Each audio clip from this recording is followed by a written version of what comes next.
And my job is to keep you awake for the next, 40 minutes or so. Thank you for inviting me. It's always fun to come out here and see Southern California. I usually visit the Bay Area. It's nice to get down here once in a while. I can see this needs a little adjustment. There we go. I have quite a number of slides to go through here. If you're keeping track, your progress bar is down here, about 106 slides. I do not subscribe to the 4 minutes per slide rule, and you'll see that very quickly. So you can decide how much of the slides you want to read. These will be available. There's already a copy available here, and I'll have one on my webpage. If you can't find it, you shouldn't be in this business in the first place. Or I forgot to put them up, one or the other. You can decide which it is. Okay. I started thinking about this talk about 2 years ago. A magazine whose name I don't remember decided that I was 98 on the list of the top 100 IT people in the world. Ben Bernanke was number 100. And I said, well, okay, I'm on a list. How can I use this fame? And maybe I can do this by making the world of passwords a little bit better.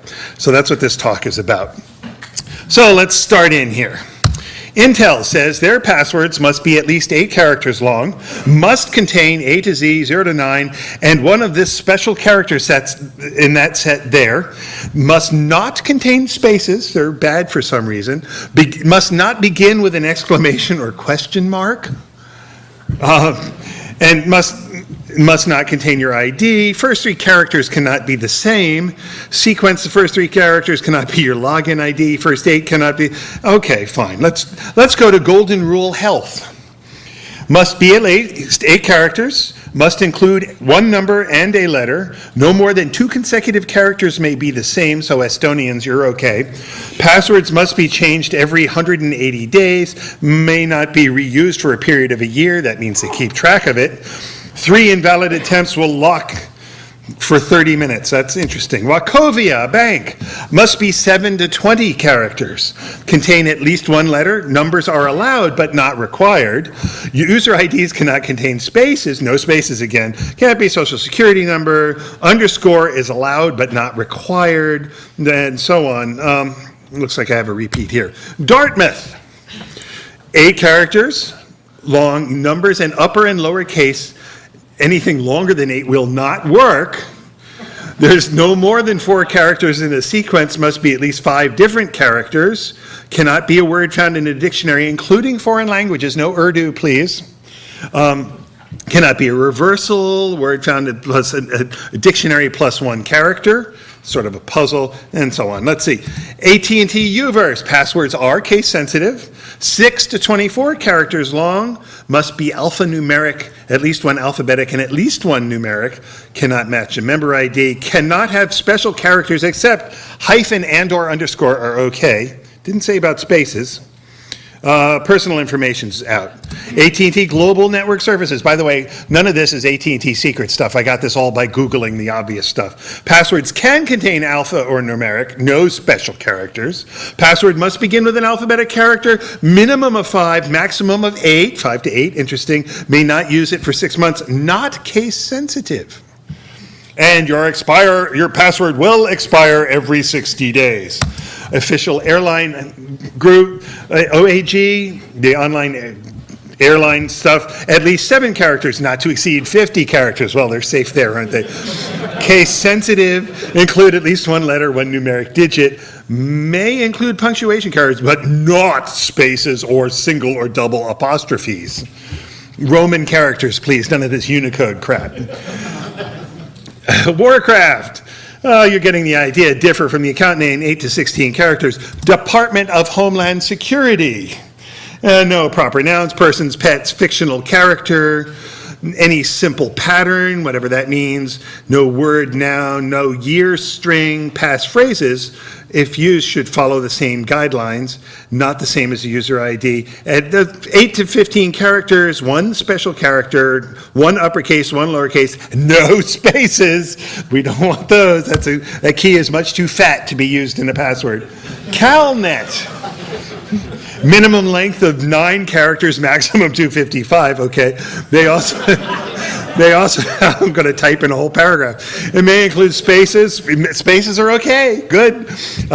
Characters from at least 3 of the following 4 upper or lowercase digit, non-numeric, some of those. Without regard, may not contain your first name, etc. Any change, the new one may not be the same as the current or previous one, so they're remembering all of them. Finally, United Airlines, case insensitive, 6 characters.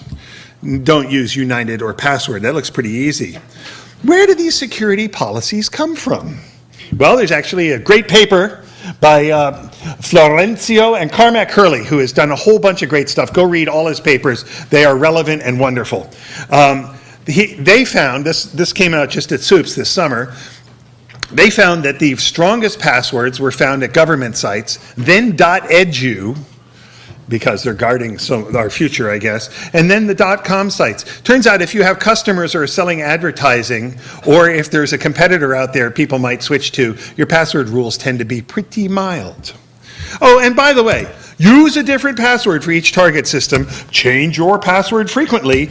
Don't reuse passwords. Do not write down your passwords. Who is responsible for this Eye of Newt password fascism? Well, maybe I am a little bit. I mean, we didn't tell people to do this exactly, but what are these rules for? Because the users need to know this. If they don't understand why the rules are there, they're not going to follow them. A Marine guard knows why he's guarding the nuclear secrets. Grandma doesn't understand why spaces aren't allowed in her password. Actually, it's a word, isn't it? Why can't I just use something from the dictionary? So to give you the threat model that we've been worried about, I have a short excerpt from a 1950s security training film. And we shall just pop this in here. Open sarsaparilla, open Saskatchewan, open septuagenarian, open saddle soap, open sesame.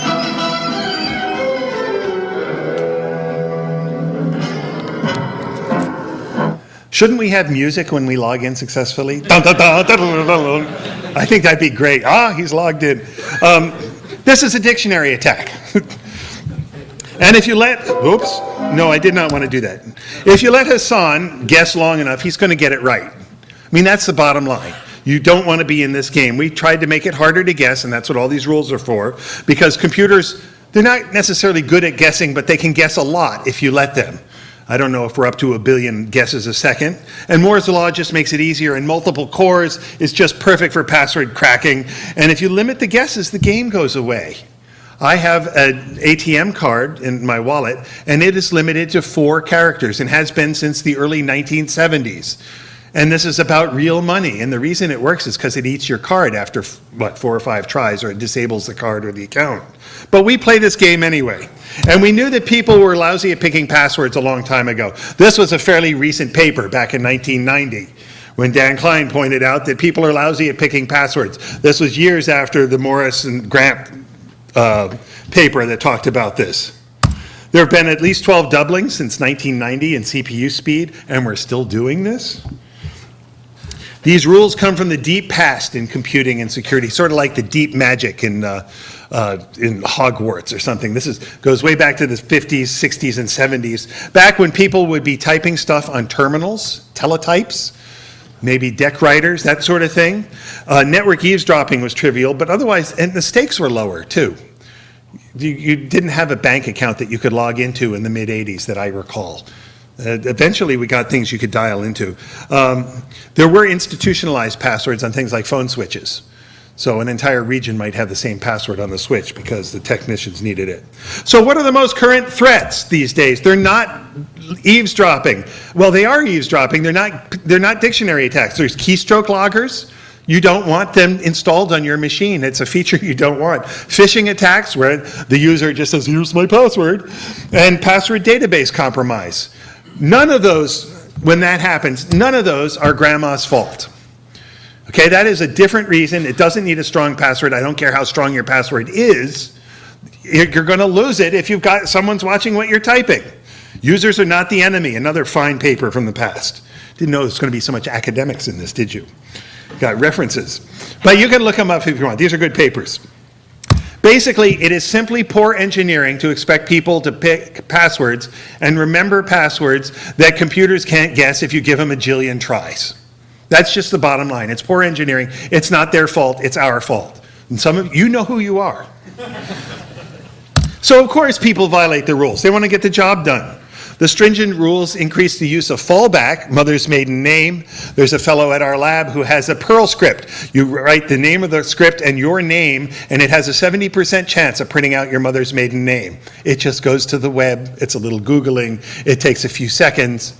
This is a stupid thing. You don't have a strong security system and a backup weak security system. That's not how you do security, because people will turn off the strong and use the weak.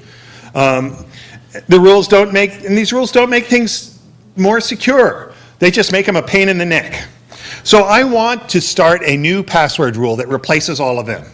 And I'm going to give it to you in a moment and then talk about how we can implement it. I think you'll agree that life would be much better if you buy my argument that it's not any less safe, that this would be a great rule. It is the non-moronic password rule. I want you to pick something that a friend or colleague or family member can't guess in a few tries, and if they're watching you type, they can't tell what it is. Now that's pretty easy. You can explain that to grandma. I didn't say it can't be in the dictionary, just if you're a cat person, don't have it be cat. That would be a moronic password. Dog might be better. Tiger is probably fine. Okay, they only have a few guesses. Now that is a password that grandma can understand. Oh, okay. She can understand it. It makes sense. Dictionary words are okay. Words in Urdu are fine. Spaces are fine if you want them. Exclamation points. You can decide it's all right. And they're probably easier to remember. You don't have to write them down. You could even use a different one for each site using your word and maybe the name of the site or something like that. That's okay. And a note, I've had some feedback from these talks that I'm being harsh on grandma. The lady I call grandma wrote disk controller code for the UNIVAC 3, cross-compiled in assembler from the UNIVAC 1. Okay? This is for large values of grandma, including us. Certainly, your employees are grandma. Your grandma sometimes. We are all grandma sometimes. We just want to get it done. Now, there are other solutions. And some of these come along the non-moronic one. One that just came out was, again, I misspelled Cormac. Popularity is everything. This was in HotSec just a few weeks ago. Their idea is make a list of all the passwords people pick, and you're not allowed to pick a password if it's popular. And she stood on the balcony, inexplicably mimicking his hiccuping while welcoming him home. Popular passwords picked. Anyway, I really got to fix his name. The idea here is you can't pick a password if, say, 100 other people have picked that password already. So you want a dictionary word? Fine. Pick it. It'll tell you if it's okay. This is their idea. And, whether it's 100 depends on how many users you have. You've got to sort of raise the level of how many can have it. But it means if you're doing a dictionary attack that only a few accounts are going to have the common words. The rest won't. Interesting idea. That was a summary I just gave. It does make making the passwords harder to choose. If your favorite username is Dragon Slayer and you want to go for a Gmail account right now, well, Dragon Slayer, I'm willing to go out on a limb and guess that it's already taken. So you may be Dragon Slayer 6478. You might have to play that same game with your password. Your password might be password 6SJ7GT. With this. Still, it does attack the problem. It's an interesting other approach and something to think about. It's also possible to keep this list of passwords, the password use without recording the actual passwords. You can look at the paper. It's all done with Bloom filters. It's fine. It's fine. It's okay. If you don't know what that is, it works out nicely. But the real summary solution is to limit the number of guesses and lock the account. And we'll get to locking the account in a moment. Non-moronic passwords, and make unlocked accounts less painful. Yeah, someone could keep bombing your account and locking it, and that can be a pain in the neck. So, less painful account locking. First of all, don't count duplicate attempts at password tries, because people have lousy keyboards, or they don't remember if they typed it quite right, or their spelling. So, if it says, what's your password? Frog. No, that's wrong. What's your password? Frog. No, that's wrong. Try it again. Frog. That's one attempt, okay?